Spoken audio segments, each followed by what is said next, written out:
What you're about to hear will haunt you forever. Three identical 8-year-old sisters walked into the woods behind their house on a sunny afternoon in 1976 and were never seen again. For 27 years, their family searched every inch of forest, followed every lead, and never gave up hope. Then in 2003, a farmer clearing fallen trees made a discovery that would finally reveal the truth. But what he found buried beneath decades of leaves and soil wasn't just evidence, it was proof of a cover-up so massive it reached the highest levels of their small town. And the real killer, someone the family had trusted completely. Before we dive into this incredible story, make sure you hit that subscribe button and turn on notifications. Trust me, you're going to want to follow this investigation to its shocking conclusion. And let me know in the comments, have you ever had a gut feeling that someone close to you was hiding something terrible? June 14th, 1976. The small town of Cedar Falls, Wisconsin was experiencing one of those perfect summer days that makes childhood memories. 8-year-old triplets Emma, Sarah, and Kate Morrison were practically vibrating with excitement as they finished their lunch. Their mother, Patricia Morrison, had finally given them permission to explore the woods behind their farmhouse, something they'd been begging to do all summer. The Morrison triplets were local celebrities in Cedar Falls. Born just minutes apart, they were identical in almost every way, except for their personalities. Emma was the leader, always the first to climb trees or explore new places. Sarah was the gentle one, more interested in collecting flowers than catching frogs. Kate was the dreamer, constantly making up stories about fairy kingdoms hidden in the forest. Their father, James Morrison, was the town's only veterinarian, beloved by everyone who knew him. Patricia taught second grade at Cedar Falls Elementary, where all three girls would be starting third grade in the fall. The family lived in a white farmhouse on 40 acres of land that bordered the Chequamegon National Forest, thousands of acres of dense Wisconsin wilderness.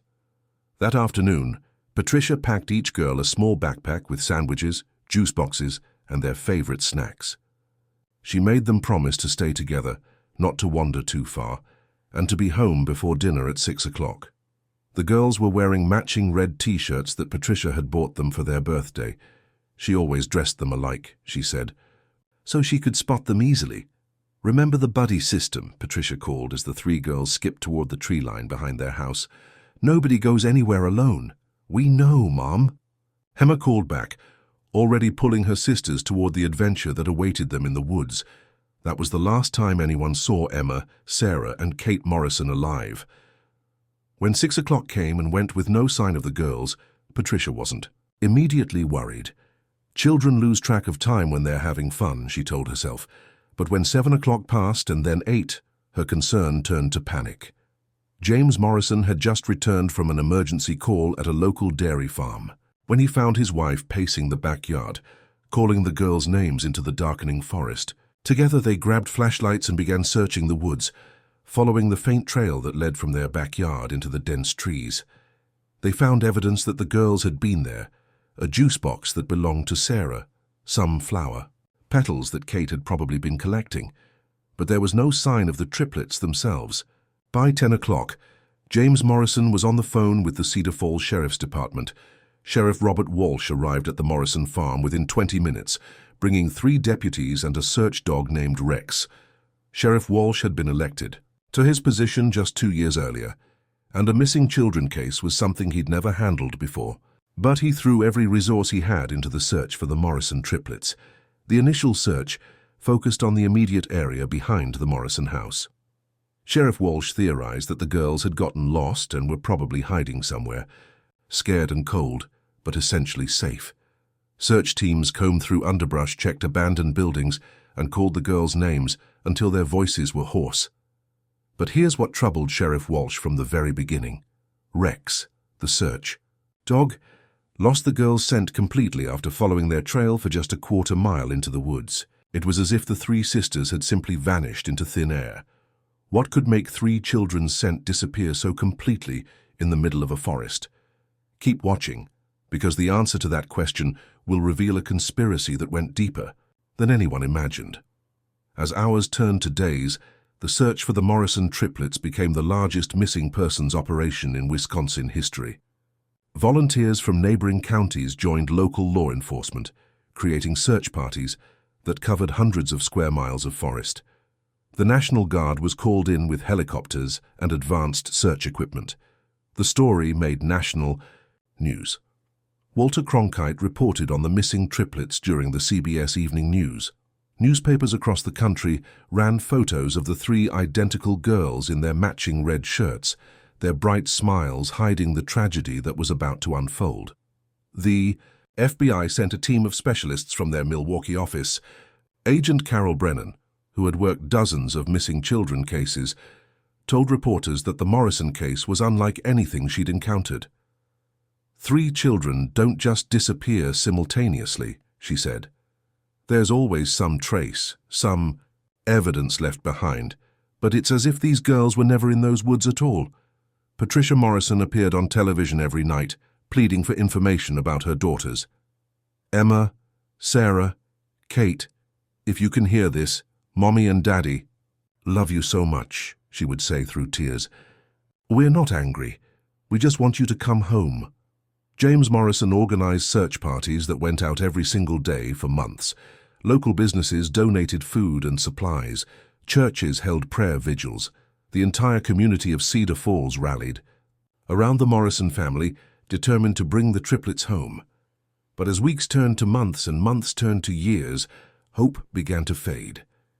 The case remained officially open, but the active investigation wound down.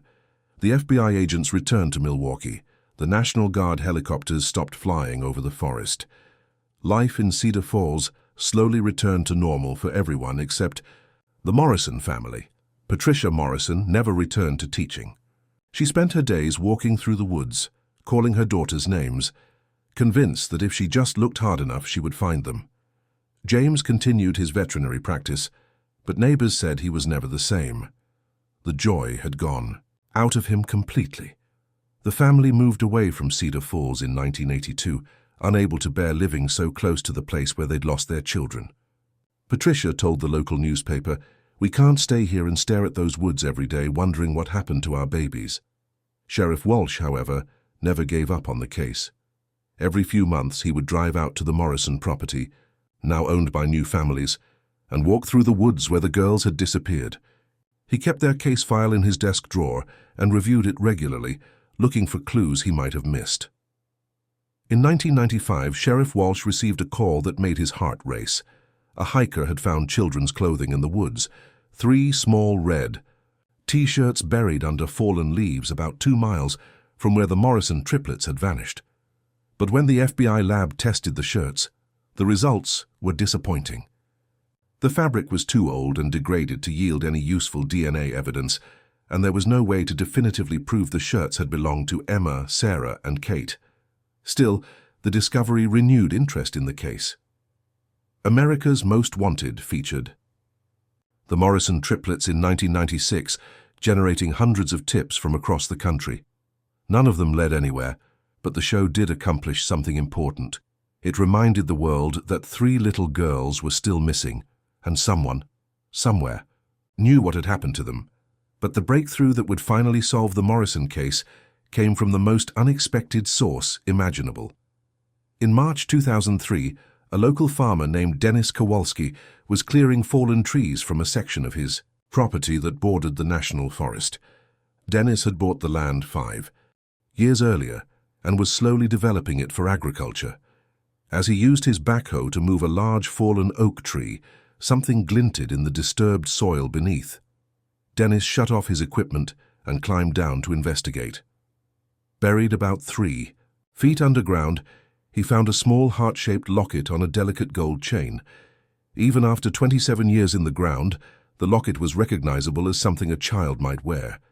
Dennis had lived in Cedar Falls his entire life. He remembered the Morrison triplets, remembered the massive search efforts, remembered how the case had consumed the community for years. With trembling hands, he carefully cleaned the dirt from the locket and managed to pry it open. Inside was a tiny photograph. 3 identical little girls in matching dresses smiling at the camera. On the back of the photo, In a child's careful handwriting were the words, "Emma, Sarah, Kate, forever sisters." Dennis Kowalski called Sheriff Walsh immediately. Within an hour, law enforcement officers were swarming his property with metal detectors, ground-penetrating radar, and a team of forensic archaeologists from the University of Wisconsin. What they found over the next 3 days would finally give the Morrison family the answers they'd been searching for, but those answers would be more horrifying than anyone could have imagined. Buried in a carefully arranged pattern around the spot where the locket was found, investigators discovered the remains of 3 children. The skeletons were small, consistent with 8-year-old girls, and they were positioned in a way that suggested they had been placed there deliberately, with care, rather than dumped carelessly. More importantly, they found evidence that would finally reveal who had killed the Morrison triplets and why they had died. Mixed in with the remains were fragments of rope, suggesting the girls had been bound. There were also traces of a chemical compound that the FBI lab identified as chloroform, a substance that had been commonly used in the 1970s to render people unconscious. But the most shocking discovery came when investigators found a small, metal object buried near the children's remains. It was a class ring from Cedar Falls High School, dated 1952. The initials inside the ring were R.W. Sheriff Robert Walsh stared at the ring in disbelief. Those were his initials. But he had graduated from Cedar Falls High School in 1953, not 1952. Someone had planted evidence to frame him for the murders. Or had they? The investigation that followed would expose a web of corruption and cover-up that reached into the highest levels of Cedar Falls society. And the truth about what really happened to Emma, Sarah, and Kate Morrison was more twisted than anyone could have imagined. Are you starting to piece together what really happened in those woods? The clues are all there, but the truth is so shocking that it will change everything you think you know about this case. Make sure you're subscribed, because what comes next will leave you speechless. FBI agent Carol Brennan, now a veteran investigator with over 30 years of experience, was called back to Cedar Falls to oversee the new investigation. She immediately noticed something that had been overlooked in 1976. The area where the girls' remains were found was not along any logical path they would have taken while exploring the woods. Children don't wander in perfectly straight lines. Agent Brennan explained to the investigative team, they follow interesting paths, chase butterflies, explore stream beds. But the girls' remains were found in a location that could only be reached by someone who knew exactly where they were going. More troubling was the careful arrangement of the bodies. The 3 skeletons were positioned in a triangle, with their heads pointing toward the center. This wasn't random disposal of victims. This was a ritualistic burial that suggested the killer had a personal connection to the girls. Agent Brennan ordered a complete review of everyone who had been involved. In the original investigation, she re-interviewed witnesses, re-examined evidence, and most importantly, she looked at the case with fresh eyes unclouded by 27 years of assumptions. The first major breakthrough came when she noticed something odd about the timeline. According to the original police reports, Sheriff Walsh had arrived at the Morrison farm within 20 minutes of James Morrison's call for help. But phone records from 1976 showed that Morrison had called the sheriff's department at 10:07 p.m., and the first deputy didn't arrive until 11:45 p.m., over an hour and a half later. Where had Sheriff Walsh been during that missing hour and a half? Agent Brennan also discovered that the search dog Rex had been retired from service just 2 weeks after the Morrison case, something that had never been mentioned in the original reports. When she tracked down Rex's handler, retired Deputy Tom Muller, she learned something that made her blood run cold. Rex never lost those girls' scent, Muller told her. He followed it for about a quarter mile, then he started acting strange, whimpering, backing away, refusing to go forward. Sheriff, Walsh ordered me to report that the scent had gone cold, but that wasn't true. Rex was reacting to something that scared him. When Agent Brennan asked what could make a trained search dog react that way, Muller's answer chilled her to the bone.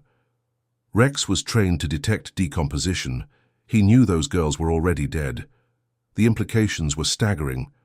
If Rex had detected decomposition just hours after the girls disappeared, it meant they had been killed almost immediately after entering the woods.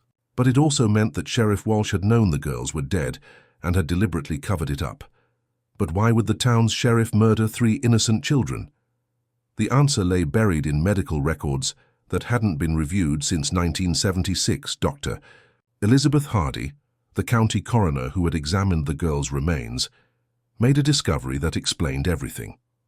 Hidden in the bone structure of one of the skeletons, she found evidence of a rare genetic condition called osteogenesis imperfecta, a disorder that causes bones to break easily and can be passed down through families. The condition was so rare that Dr. Hardy had only seen it once before in her career. In 1975, she had diagnosed it in a child who had been brought to her by Sheriff Walsh himself, his own son, Michael, who had died at the age of 6 from complications related to the condition. Sheriff Walsh had been devastated by his son's death. According to hospital records, he had become obsessed with the idea that the condition could be cured, that he could somehow save other children from the same fate. He had approached several families in Cedar Falls, offering to help with medical treatment for children he believed might have the condition. The Morrison triplets had never been diagnosed with osteogenesis imperfecta, but they had suffered an unusually high number of broken bones during their short lives. Emma had broken her arm twice, Sarah had fractured her wrist playing on playground equipment, and Kate had suffered a hairline fracture in her leg during a fall from a tree. To a grieving father looking for signs of the condition that had killed his son, the Morrison girls must have seemed like perfect candidates for his twisted form of help. Agent Brennan's investigation revealed that Sheriff Walsh had approached James Morrison several times in early 1976, suggesting that the girls should be tested for genetic conditions. When James, a veterinarian with medical knowledge, dismissed Walsh's concerns as unfounded, the sheriff had become increasingly agitated. The final piece of the puzzle came from an unexpected source: Patricia Morrison herself. In 2003, Patricia Morrison was living in Florida with her second husband. When Agent Brennan contacted her about the discovery of her daughter's remains, Patricia revealed something she had never told investigators in 1976. On the morning before the girls disappeared, Sheriff Walsh had visited the Morrison farm. He had claimed to be following up on a noise complaint from neighbors, but there had been no complaint filed. During his visit, he had asked detailed questions about the girls' planned activities for the day and had seemed particularly interested. When Patricia mentioned they would be exploring the woods, "I thought it was strange at the time," Patricia told Agent Brennan through tears, "but he was the sheriff. I trusted him completely. If I had any idea what he was planning..." The investigation concluded that Sheriff Walsh had followed the girls into the woods on June 14, 1976. Using his authority as a law enforcement officer, he had convinced them to come with him for what he claimed was a safety demonstration. He had then used chloroform to render them unconscious and had killed them in a misguided attempt to spare them from the genetic condition he believed they carried. After murdering the girls, Walsh had buried their bodies in a remote section of the forest and had then returned to his office to wait for the inevitable missing persons call from their parents. When James Morrison called at 10:07 p.m., Walsh had delayed responding for over an hour, time he needed to return to the burial site and ensure that no evidence remained. The search dog Rex had detected the scent of decomposition because the girls had been dead for hours by the time the search began. Walsh had manipulated the investigation from the beginning, ensuring that search teams never got close to the actual burial site. But why had Walsh kept the girls' locket? And why had he buried his high school class ring with their bodies? The answer revealed the depth of Walsh's psychological breakdown following his son's death. He had kept the locket as a memento of what he saw as his merciful act. The class ring had been intended to eventually frame a classmate he had long resented, but Walsh had died of a heart attack in 1999 before he could implement that part of his plan. Sheriff Robert Walsh had carried the secret of the Morrison murders for 23 years. In his personal papers, found after his death, investigators discovered a detailed confession letter that he had written but never sent. In it, he expressed no remorse for killing the girls, instead describing his actions as a necessary mercy to prevent their future suffering. The letter also revealed that Walsh had considered killing other children he suspected of having genetic conditions, but had decided the risk was too great after the massive response to the Morrison disappearance. The case was officially closed. In December 2003, Patricia Morrison, now 67 years old, finally had the answers she had been seeking for 27 years. At a press conference announcing the case's resolution, she said, "I trusted Sheriff Walsh to find my daughters. I never imagined he was the one who had taken them from me. James Morrison had died in 1998, never knowing what had happened to his children." Patricia said her only comfort was that he was finally reunited with Emma, Sarah, and Kate. The revelation that their town's sheriff had been a child killer devastated the community of Cedar Falls. A memorial was erected in the town square, honoring the Morrison triplets, and the portion of forest where they were found was designated as a nature preserve in their memory. Dennis Kowalski, the farmer who had found the locket, said he still couldn't believe that such evil had been hiding in plain sight for so long. Sheriff Walsh was at every community event, every school function, he told reporters. He looked us all in the eye for years, knowing what he had done to those little girls. The case led to significant changes in how missing children investigations are conducted. No single person is now allowed to control all aspects of a search, and all evidence must be independently verified by multiple investigators. Dr. Elizabeth Hardy, the coroner who finally identified the genetic condition that had triggered Walsh's killing spree, retired shortly after the case was closed. She said the Morrison case had taught her to always look beyond the obvious explanations when examining evidence. Agent Carol Brennan continued working missing children cases until her retirement in 2010. She said the Morrison case was the most disturbing of her career because it demonstrated how someone in a position of trust could manipulate an entire investigation to cover their own crimes. Today, Emma, Sarah, and Kate Morrison are buried together in the Cedar Falls Cemetery, their graves marked by a single headstone that reads, "Forever Sisters, taken too soon but never forgotten." Patricia Morrison visits their grave every year on June 14th, the anniversary of their disappearance. The farmhouse where the Morrison family once lived is now a museum dedicated to missing children awareness. The woods where the girls were murdered have been converted into walking trails with memorial markers describing their story and the importance of child safety. But perhaps the most important legacy of the Morrison case is the reminder that evil can hide behind a badge, a uniform, or any symbol of authority. Sheriff Robert Walsh used his position of trust to commit unspeakable crimes, and then to cover them up for decades. The case also demonstrates the importance of never giving up on missing children cases, no matter how much time has passed. If Dennis Kowalski hadn't been clearing trees on his property, if he hadn't recognized the significance of that small locket, the Morrison family might never have learned the truth about their daughter's fate. What strikes me most about this case is how a father's grief can twist into something so dark and destructive. Sheriff Walsh genuinely believed he was protecting the Morrison girls from future suffering, but his actions caused infinitely more pain than the genetic condition he feared they might develop. What do you think about Sheriff Walsh's twisted justification for his crimes? Can grief ever excuse such terrible actions? How do we protect children from people in positions of authority who might abuse that trust? Share your thoughts in the comments below. If this story affected you the way it affected me, please give this video a thumbs up and subscribe to our channel for more investigations into cases that prove truth really is stranger than fiction. Hit that notification bell so you never miss a story that might help bring other missing children home to their families.